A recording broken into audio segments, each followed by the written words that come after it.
ओम नमो भगवते वासुदेवाय। ओम नमो भगवते वासुदेवाय। ओम ज्ञानतिमिरान्धस्य ज्ञानाञ्जनशलाकया चक्षुरुन्मिलितं येन तस्मै श्रीगुरवे नमः।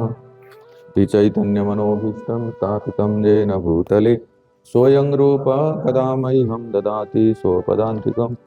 वन्देऽहं श्रीगुरोः श्रीयुतपदकमलं श्रीगुरून् वैष्णवांश्च श्रीरूपं साग्रजातं सहगण रघुनाथान्वितं तं सजीवं साद्वैतं सावधूतं परिजनसहितं कृष्णचैतन्यदेवं श्रीराधा कृष्णपादान् सहगण ललिता श्रीविशाखान्वितां च नमो विष्णुपदाय कृष्णप्रेष्ठाय भूतले श्रीमते भक्तिवेदांत स्वामिनिति नामिने नमस्ते सारस्वती देवे गौरवाणी प्रचारिणे निर्विशेष शून्यवादी पाश्चात्य देशतारिणे वाञ्छाकल्पतरुभ्यश्च कृपा सिन्धुभ्य एव च पतितानां पावनेभ्यो वैष्णवेभ्यो नमो नमः।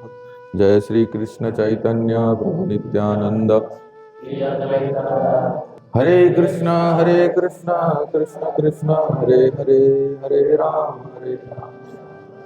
गुरवे गौरचंद्राय राधिकाय तदालये कृष्णाय कृष्ण भक्ताय तद्भक्ताय नमो नमः। हरे कृष्णा। भगवान गीता में कहते हैं यदा यदा हि धर्मस्य ग्लानिर्भवति भारत अभ्युत्थानम् अधर्मस्य तदात्मानं सृजामि परित्राणाय विनाशाय धर्म संस्थापनार्थाय। तो जब जब धर्म की ग्लानि होती है या धर्म की उत्थान होता है तो भगवान स्वयं धरती पे आते हैं और धर्म की स्थापना करते हैं। लेकिन हमेशा भगवान नहीं आते। कलयुग में भगवान आते हैं क्या? नहीं आते। हाँ आते हैं। कब आते हैं? छुप के आते हैं, है ना? प्रच्छन्न रूप में आते हैं। किस रूप में? वो कौन है? भज गौरंग कह गौरंग लह गौरांगेर नाम रे जे जना गौरंग भजे से है आमर प्राण रे। तो वो गौरांग महाप्रभु, सबको पता नहीं कि गौरांग महाप्रभु भगवान है। आप में से किसको कितने कितने को पता है? बताओ। महाप्रभु से चैतन्य भगवान है क्या? बताओ, हाथ उठाओ। पता है? इसको आने से पहले पता था, है ना? जो उड़ीसा बंगाल में जन्म हुए हैं उन लोगों को कम से कम पता था कि गौर निताई है कोई, क्योंकि गांव गांव में अष्टप्रहर नाम संकीर्तन होता है। पर भगवान है करके इतना पता नहीं था, है ना? हम लोग स्कूल में पढ़े हैं तो कोई 1500 सदी में संत हुए हैं भक्ति धर्म का प्रचार करने के लिए, लेकिन शास्त्र में जब पढ़ते हैं तो भगवान स्वयं। तो देखो, कहने का अर्थ है कि स्वयं भगवान आते हैं और समय समय पे अपने भक्तों को प्रेरित करते हैं, भेजते हैं। किसके लिए? धर्म की स्थापना करने के लिए, धर्म का प्रचार करने के लिए। तो आज हम सुनेंगे कलयुग के प्रारंभ से कौन कौन से भगवान आए हैं और भगवान के कौन कौन से शुद्ध भक्त आए हैं इस सनातन धर्म को प्रचार करने के लिए। सबसे पहले जैसे ही कलयुग शुरू होता है उस समय चारों तरफ पाखंड फैल जाता है। पाखंड मतलब धर्म के नाम के ढोंग, एक तरह से कहेंगे तो वर्णाश्रम धर्म का लोप हो जाता है।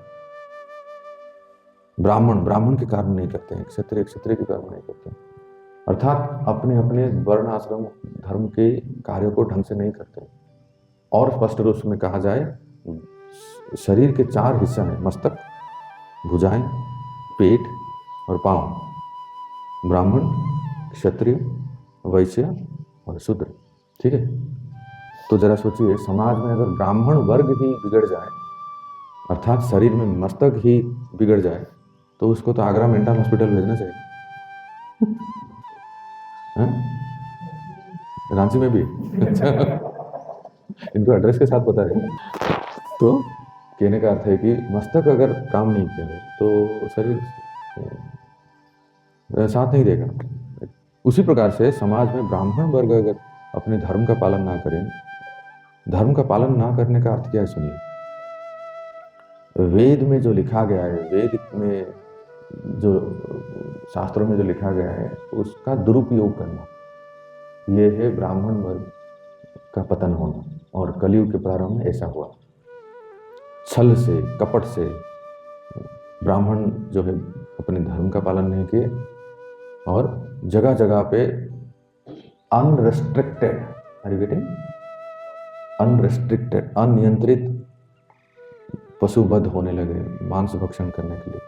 क्यों? लिखा है कि वेद में बलि चढ़ाना चाहिए, कहते हैं कि वेद में बलि देने के लिए लिखा है, पर ब्राह्मण वर्ग उसको दुरुपयोग करके वो जातिवाद ब्रह्म बर सी, I will tell you one sentence, you remember, try to note it, the perverted reflection of, the perverted reflection of, और perverted version of, version, the proper word is version, VRSION, the perverted version of varnashram is dash, is dash, जातिवाद, caste system। जो वर्णाश्रम धर्म का बहुत अच्छा नियम से पालन करते हैं, लेकिन उसमें जातिवाद हो गया कि हम ब्राह्मण हैं, तुम चमार हो, हमारे गली में नहीं आना है, हमारे घर में नहीं आना, और उसका बहुत दंड दिया जाता था। अनियंत्रित पशुओं का वध किया जाता था अपने जीवा को तुष्टि करने के लिए। किसके नाम पे? वेद के नाम पे। इसलिए उसी समय इस वेद को ही खंडन कर देना चाहिए, ताकि वेद के नाम पे कोई पाप कृत्य ना हो। तो कौन आ गए? भगवान बुद्ध। वेद ना मानिल होइल नास्तिक, चैतन्य चरितामृत। तो भगवान बुद्ध ने सर्वत्र प्रचार किया, सब कुछ जीरो है, शून्यवाद। मेरी ओर देख रहे हैं ना आपको, एवरीथिंग इज जीरो, शून्यवाद। अर्थात वो कहते हैं कि वेद, क्योंकि वो वेद को ही नकार दिया, जब वेद ही नहीं रहेगा तो क्या होगा? और वो पशुवध नहीं होंगे, और जातिवाद ये सब बंद हो जाएगा। और आप विश्वास कीजिए भक्तों, भगवान है ना, अरे भगवान ने चाहेंगे तो क्या नहीं हो सकता। भगवान बुद्ध ने इतना प्रचार किया कि भारत वर्ष में बौद्ध धर्म घर घर में, अरे घर घर की बात छोड़ो, राजधर्म हो गया बौद्ध धर्म।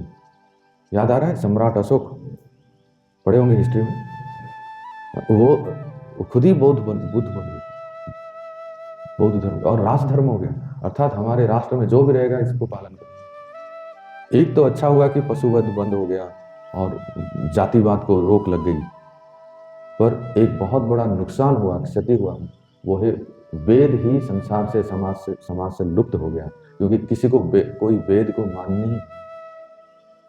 क्योंकि भगवान बुद्ध का प्रचार ही ऐसा था, अहिंसा परमो धर्म, ये महाभारत का श्लोक है, अहिंसा परमो धर्म। और तुरंत मतलब भगवान बुद्ध ने कहा कि वेद को मत मानो, मैं जो कहता हूं वो सुनो, बुद्धम शरणम गच्छामि। और स्वयं भगवान है ना, इसलिए इस तरह से उन्होंने प्रचार किया कि जयदेव गोस्वामी दशावतार स्तोत्र में कहते हैं ना, छलयसि विक्रम है न, जो तो बलि वामन, और बुद्ध भगवान के लिए भी कहते हैं ना, केशव धूर्त बुद्ध शरीर निंदसी हय सुतिघातम। तो यज्ञ में पशुवध हो रहा था, तो वेद को ही उन्होंने हटा दिया, कोई वेद नहीं, वेद कुछ मान्य नहीं, जो हम कहते हैं वही वेद वाक्य। तो सब उनके इतने फॉलोअर हो गए कि सनातन धर्म का झंडा ही लोग, अरे औरों की बात छोड़िए, आपके इस जगन्नाथ मंदिर पुरी में बुद्धों का इतना प्रभाव था, इतना प्रभाव हुआ कि जगन्नाथ जी को सब लोग बुद्ध मानने लगे। ये कोई भगवान नहीं है, ये तो साक्षात बुद्ध है। और वो पूजा जानी यात्रा ऐसा कुछ नहीं हुआ, क्योंकि वहाँ शून्यवाद है ना, उनके मत में शून्यवाद है, सब कुछ शून्य है। और एक पॉइंट आपको नोट करना है कि बौद्ध, the Buddhist, they don't accept the existence of the soul, आत्मा के अस्तित्व को ही नहीं मानते। देखो, आप शून्यवाद का अर्थ क्या है, एक बार हम जान लेते हैं। जैसे, इसलिए आप लोगों को तत्वों को भी जानना चाहिए। वो क्या कहते हैं, घटाकाश पटाकाश, एक घड़ा है मटका, ठीक है, आकाश मटके के अंदर भी है, मटके के बाहर भी है। Try to understand this philosophy. What is Buddhism? The sky is inside the pot as well as outside. When the pot is broken, जब घड़ा टूट जाता है ना, when the pot is break, तो जो आकाश अंदर है, घड़े के अंदर है, वो बाहर में मिल जाता है। तो हो गया सब कुछ जीरो, एवरीथिंग इज जीरो, सब कुछ शून्य है। ये है बुद्ध। परंतु इसमें क्या है, इसमें फ्लॉ क्या है? इसका मतलब ये है, वो ये कहना चाहते हैं कि शरीर घड़े के समान है, ठीक है।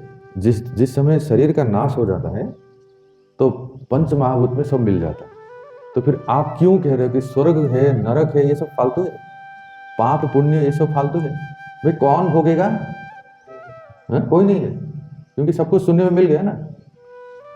इसका अर्थ ये है कि सोल का अस्तित्व ही नहीं, आत्मा का अस्तित्व ही नहीं। जब आत्मा ही नहीं है तो नरक पुनर्जन्म क्यों होगा? जब आत्मा का अस्तित्व ही नहीं है तो पुनर्जन्म नहीं होगा, स्वर्ग नरक नहीं होगा, पाप पुण्य नहीं होगा। एक बार शरीर नष्ट हो गया तो फिर हम मिल गए। इसको कहते हैं शून्यवाद। इतना प्रचार हुआ, ये पूरा भारत इसके चपेट में आ गया। बड़े बड़े राजा लोग इसके, जैसे मैंने कहा ना, सम्राट अशोक, और उन्होंने अपने बच्चों को भी भेजा था, चलो क्या बिंबिसार है ना, और ऐसे लोग सबको प्रचार के लिए भेजे थे। ये जो आप देख रहे हैं ना, चाइना, जापान, ये सब बुद्ध, थाईलैंड, मलेशिया, ये सब इस तरह, श्रीलंका, ये सब भगवान बुद्ध के फॉलोअर। ये तो बहुत गड़बड़ी हो गई। मतलब उस तत्कालीन समय में ये जरूरी था, इसलिए भगवान ने अवतार लिया। पर चैतन्य चरितामृत में कविराज गोस्वामी कहते हैं, महाप्रभु चैतन्य कहते हैं, आज के समय में बौद्ध दर्शन नास्तिकवाद है। और उनके फॉलोअर कौन है पता है आप? जय भीम वाले। महाराष्ट्र में एक ग्रुप है ना, जय भीम, वो भीमराव आम्बेडकर के फॉलोअर हैं। बहुत नास्तिक हैं वो लोग, भगवान के स्वरूप को, ये सब को नहीं मानते। तो ये आज के समय में बुद्धिज्म इज अनएक्सेप्टेबल, रिजेक्टेड, और you can say date expired.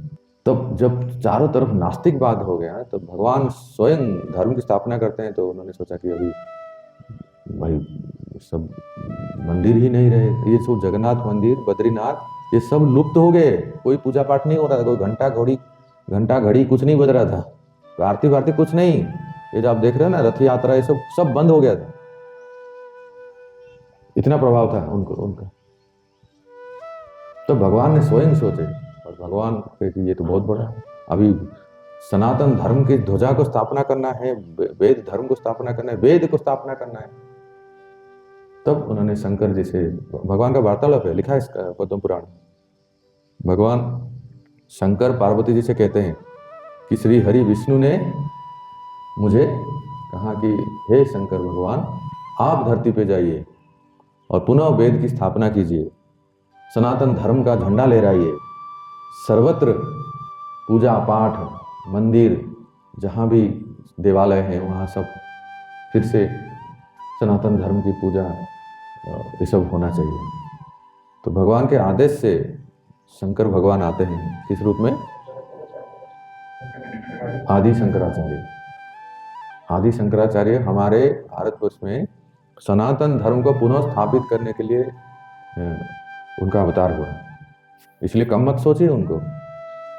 आदि शंकराचार्य के वजह से आज जगन्नाथ मंदिर में पुनः पूजा स्थापना, बद्रीनाथ, पंडरीनाथ, चारों धाम में पुनः सनातन धर्म की झंडा ले रहे हैं। कुछ लोगों को, विशेष करके जो नए इस्कॉन में आते हैं, वो सोचते हैं कि यह सब मायावादी, ऐसे देख रहे हैं जैसे कोई शूद्र है, वो अपने आप बड़े भक्त हो गए क्या?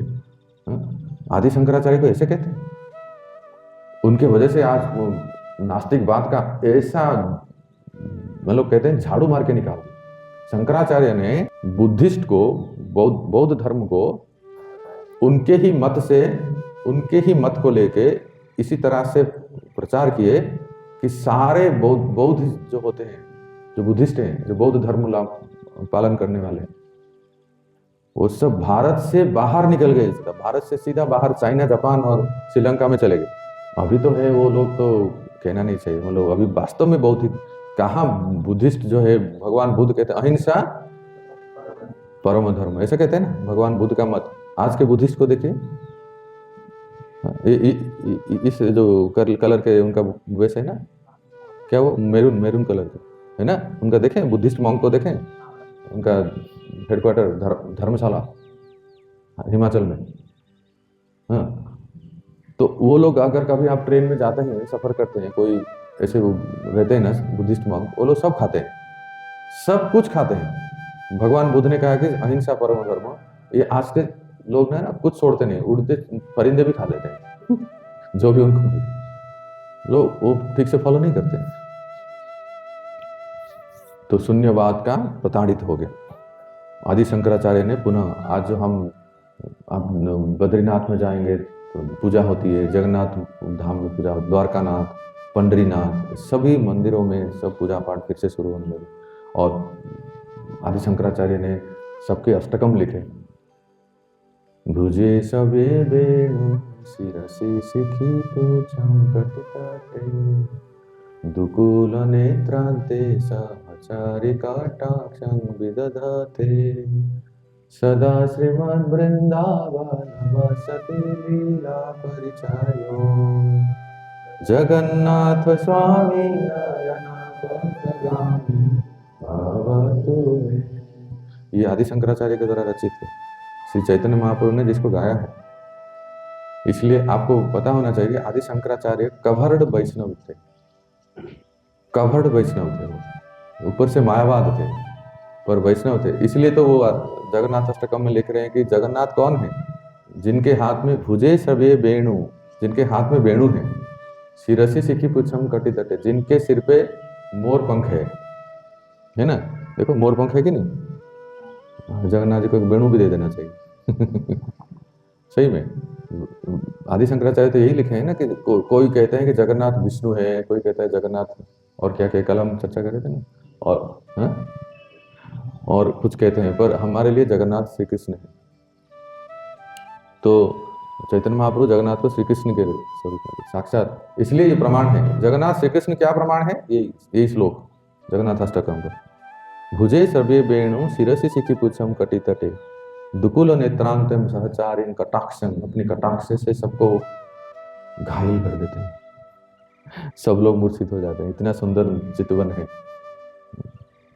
हमारे ब्रज में गाते हैं, तेरे बाल बड़े घुंघराले यूं बादल कारे कारे, तेरे बाल बड़े घुंघराले जो बादल कारे कारे, तेरे कुंडल की झलकनियों, तेरे कुंडल की झलकनियों बलिहार सावरे, मैं बलिहार सावरे। भगवान का सुंदर स्वरूप है, घुंघराले बाल है, कैसे बादल के समान काले काले बाल है, और कुंडल झलमल करता रहता है,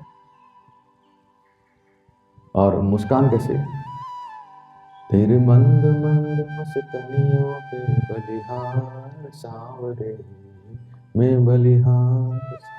मंद मंद मुस्कान जब ठाकुर जी करते हैं तो सारा संसार मोहित हो जाता है। तो ये शंकराचार्य का देन है कि भगवान को मंदिरों में पूजा पाठ अष्टकम इत्यादि लिखे साक्षात श्री कृष्ण, पर फिर भी अपूर्ण रह गया। अपूर्ण क्या रह गया जानते हैं? भगवान बुद्ध ने सबको प्रचार किया पूरे संसार में, एवरीथिंग इज जीरो, शून्यवाद। आदि शंकराचार्य के नहीं, एवरीथिंग इज वन। क्या मतलब? जीव आत्मा और परमात्मा एक है। अर्थात हम अभी भूल गए हैं, हम अभी विस्मृत हो गए हैं, लेकिन जैसे ही समय होगा, जैसे हमें पता चलेगा कि हम वास्तव में ब्रह्म हैं, अहम ब्रह्मस्मि, हम ही ब्रह्म। इसलिए मायावाद सन्यासी एक दूसरे को देखते हैं तो क्या कहते हैं? वंशा कल्पतरु, नहीं नहीं नहीं, ऐसा नहीं कहते। नमो नारायण, आप नारायण हैं, आप भी नारायण हैं। ऐसे एक एक नारायण यहाँ बैठे हैं, पता नहीं हो बाकी दो हाथ कहाँ गए आपके। आप ये कहेंगे प्रभु जी समय समय पे हम प्रकट कराते हैं जरूरत पड़ने पर। तो यही है मायावाद, एवरीथिंग इज वन। आत्मा और परमात्मा एक ही है। हाँ बोलिए, आत्मा और परमात्मा एक ही है क्या? क्या है फिर? हाँ? क्या अलग है? हाँ, आत्मा परमात्मा का क्या है? परमात्मा पूर्ण है, आत्मा अंश है। बहुत अच्छा, हरि बोल, बोलिए हरि बोल। बहुत अच्छा उनका अंडरस्टैंडिंग है। आत्मा अणु है, परमात्मा विभू है। तो आप बताइए, कभी आत्मा परमात्मा बन सकता है? ट्राई करने पर भी नहीं। तो आत्मा हमेशा अणु है, अंश है। आत्मा कभी परमात्मा नहीं बन सकता, समझ रहे? तो आप लोग इसको सिद्धांत को जानिए, नहीं तो हम बहक जाएंगे, भटक जाएंगे कि आत्मा, हाँ अभी हम भूल गए हैं, जब हम साधना करके याद आ जाएगा तो हम ही नारायण है। इसलिए एक दूसरे को नमो नारायण कहते हैं। महाप्रभु श्री चैतन्य जब वाराणसी में गए थे, प्रकाशानंद सरस्वती है ना, मायावत सन्यासी, उन सब नमो नारायण। जैसे ही महाप्रभु को मिले, महाप्रभु को कहे कि नमो नारायण, तो महाप्रभु ने कहा दासोस्मी।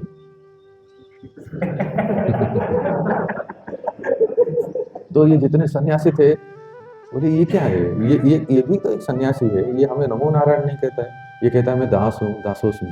क्योंकि महाप्रभु स्वयं भगवान है, ये सिखाना चाहते थे कि हम नारायण नहीं है। तो ये एक फ्लॉ, एक कमी रह गई कि शंकराचार्य ने बहुत अच्छा काम किए, पर उन्होंने जब मायावाद का प्रचार किए, जीव और ब्रह्म और पर ब्रह्म एक है, सेम है, ये गलत है। इसलिए उनको, उनके मत को कहते हैं केवलाद्वैत। लिखो,